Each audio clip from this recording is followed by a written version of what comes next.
Yeah, good boxing. Like, that's when I look at y'all two as the best in the division. How?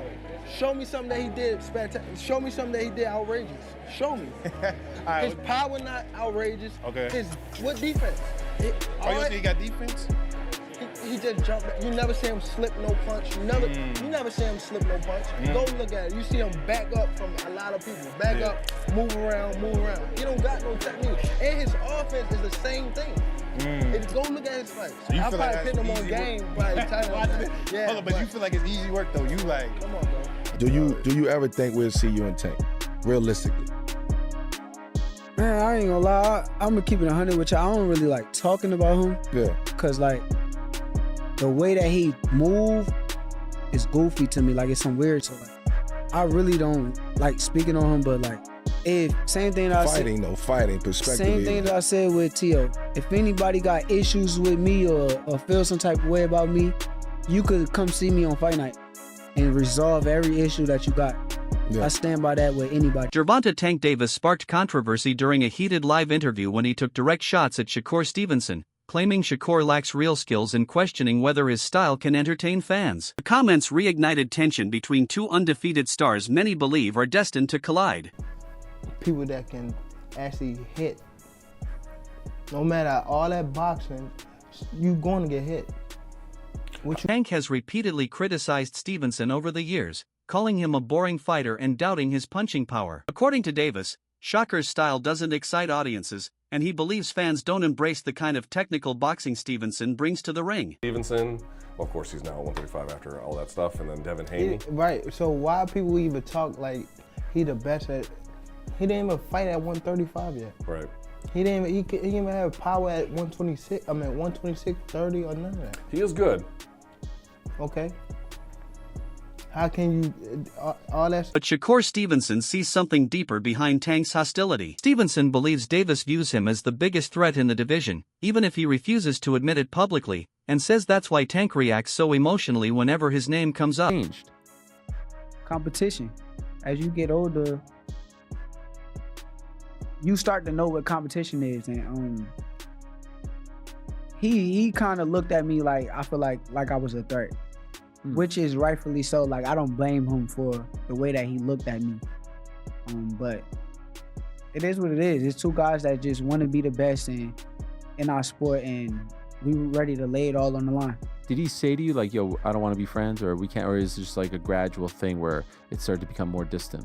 Now you just know energy. You know energy. Once you feel the energy that's coming at you, you understand like, okay, I get it. When do you think that started to change?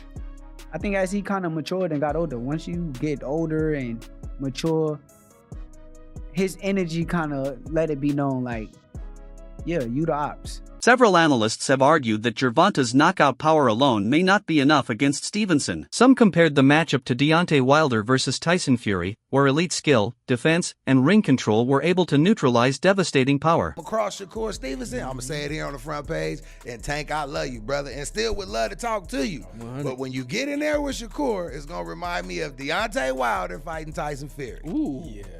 Because what you going to do when you come across a motherfucker you can't knock out? Yeah. Only thing you going to do is just get more frustrated. That's a terrible analogy. I'm just saying. Only reason why I'm saying it's a terrible analogy is because Tank Davis. Remember, you've heard Coach Cal say this all the time. He says it's the same thing, and I know exactly what he means.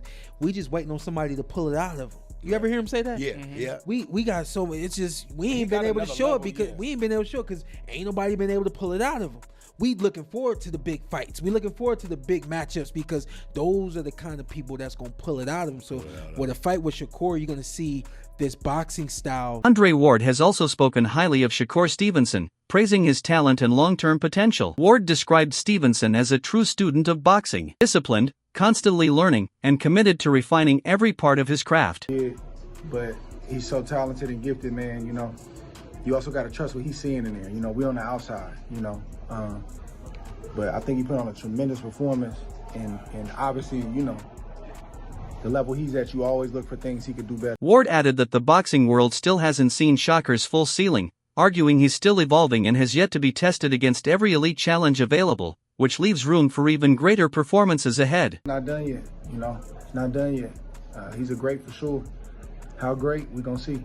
You know, he got a lot. He can box as long as he wants to box because he don't take punishment, and he's a master boxer. You know what I mean? So just excited for him, man. Happy for him, man. You know, it's hard for me to see my brothers fight when I'm not fighting. That's harder to me than actually fighting because I can't help him.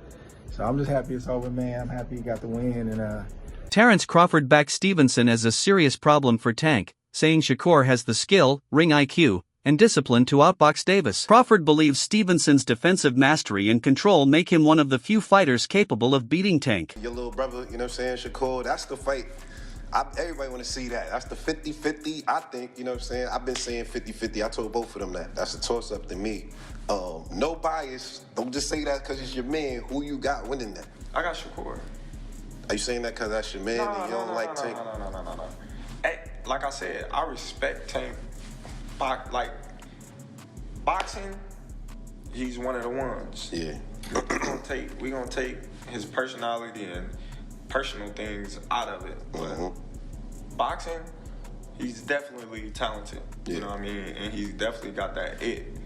And yeah, he's definitely respected in boxing. But Shakur is a different fighter.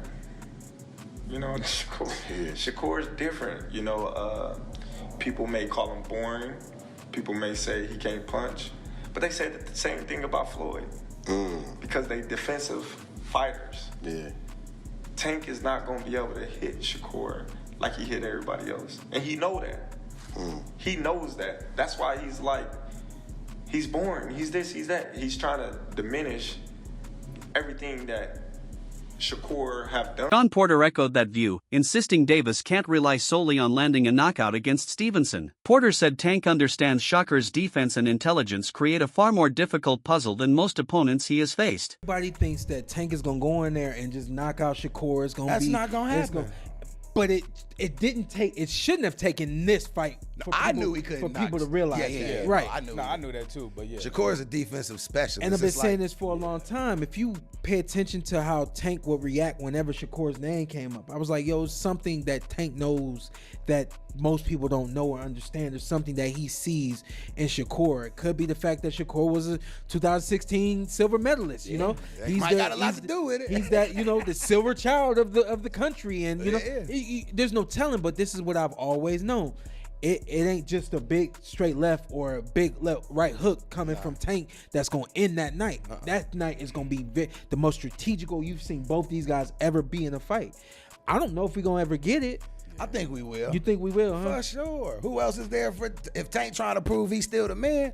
Who else? Porter also suggested Tank could return even more dangerous after moving past his legal troubles, comparing it to how adversity sharpened Mike Tyson's mentality. In his view, hardship can intensify a fighter's edge, and Davis already possesses explosive instincts. Message to Tank for him to like make sure he understood, like when you get past this legal situation, he's feel me on this. Tell me if y'all feel me on this. He's gonna be just like Mike Tyson was when Mike came out of jail. Everybody gonna be waiting for him. Mike was the meanest thing before he went away. Yeah, Tank. And when he came out, everybody wanted to see what version he was now and who he was now and all that kind of stuff. Yeah. To me, it's the same thing with Tank. He's gonna have an opportunity to really just go right back to being what he was before he went away. It ain't too many people in this world that can do that. Nah, it ain't. It ain't. And Tank is definitely, and that I'm gonna tell you why. It's because they love him like they love Mike. It's what they did when he got in the ring. Like Tank knocks niggas out. Tank gonna always get paid anytime he feel like fighting because he got that knock. Stevenson believes Davis would face major problems dealing with his timing, defense, and discipline over 12 rounds. He also pointed to a difference in mentality, saying Tank operates with a me or nobody mindset, while he actively seeks elite competition. Stevenson believes that contrast defines the matchup, one fighter focused on controlling his narrative, the other determined to prove himself against the best. And he says that's exactly why he has the tools to outbox Tank and survive his power. The level that you're at now. He knew exactly. Deep down inside, he could sit here and say, I'm not this, I'm not a good fighter, I'm not that, but deep down inside, he knows that I'm the truth. Right. So with him knowing that, he knows that I'm the biggest threat around where he's at. Do you see he gets very upset when people ask him about you? Yeah. I think that's insecurity though. I think he's insecure. Because he knows that you give him trouble? Like, what's he insecure about, in your opinion? You with top level guys like him, cause like I'm kind of different.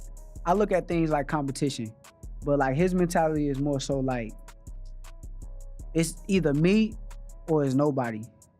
It's not a 1A, 1B, or you don't have nobody equal to you. So I understand his mentality, but I like to prove that I'm the best. So we kind of just move in different ways. Yo, let's make this fight happen. What is the step now that you make, like in terms of trying to get this done?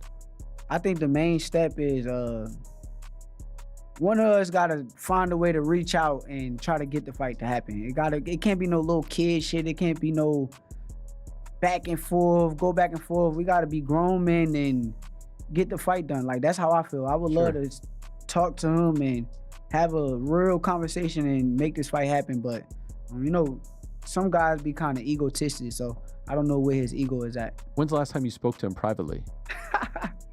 I mean, bro, just like he crazy. Like he'll DM me some crazy shit. And like what? I don't even want to say like, it. Like smack talk. Yeah. He talk crazy. Me and him got like DMs of just going back and forth all the time. Yeah. Recently?